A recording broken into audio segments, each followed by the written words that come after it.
access to education. In fact, according to various sources we have consulted, back in the 19th century, the German region had higher literacy rates than even the United Kingdom of the Industrial Revolution. More than 80% of the young Germans were in school until they were at least 14 years old. Trust me, this is a lot for the 19th century. The point is that, unlike in other regions of Europe, where education was focused on the elites, the bourgeoisie, and the nobility, in Germany the opposite was true. In Germany, the education system was universal. Education was designed so that even the poorest could have access to knowledge and professional training. But why is this so important?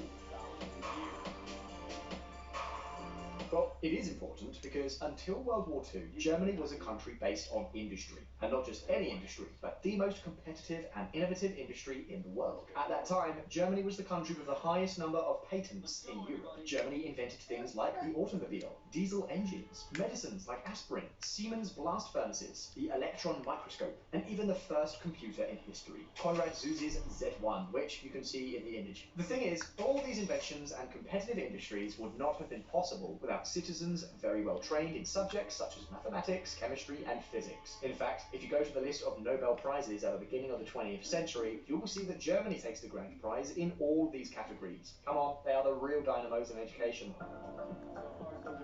But be careful, because this is not the end of the story. Apart from having a very well-educated population, Germany also has a very strong business sector that was protected and encouraged by the government for years. For example, by forcing investors who invested in other countries to invest the same amount of money in Germany, or by allowing large companies to form cartels with which to dominate the market. Beyond this, the entire German region had good access to raw materials, such as coal, iron, and maritime resources, and also had an outstanding geographical position that allowed it to do business with a multitude of countries, especially when exporting the products of its huge and protected industry. In short, until the middle of the 20th century, Germany was a leading country with gigantic, highly innovative companies and the best educated population in the world. What could go wrong? Well, the Second World War.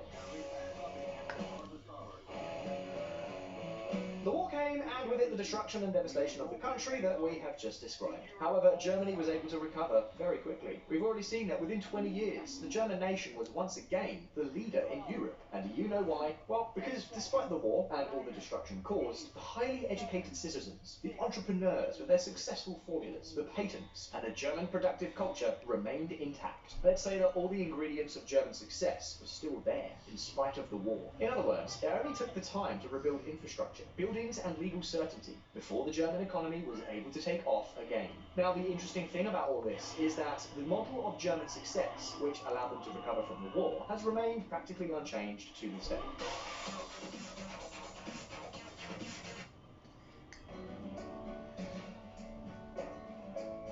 Real love happens every day.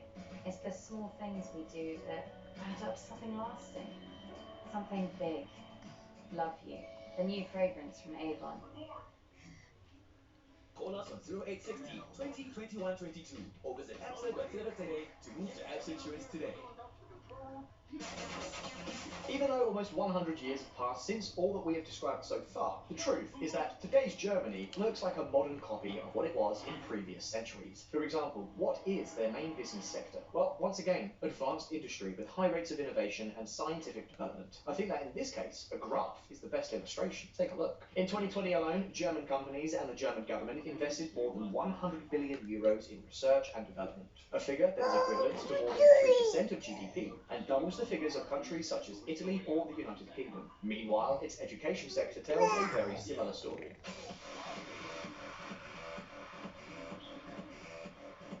Germans are one of the populations with the highest average years of schooling. As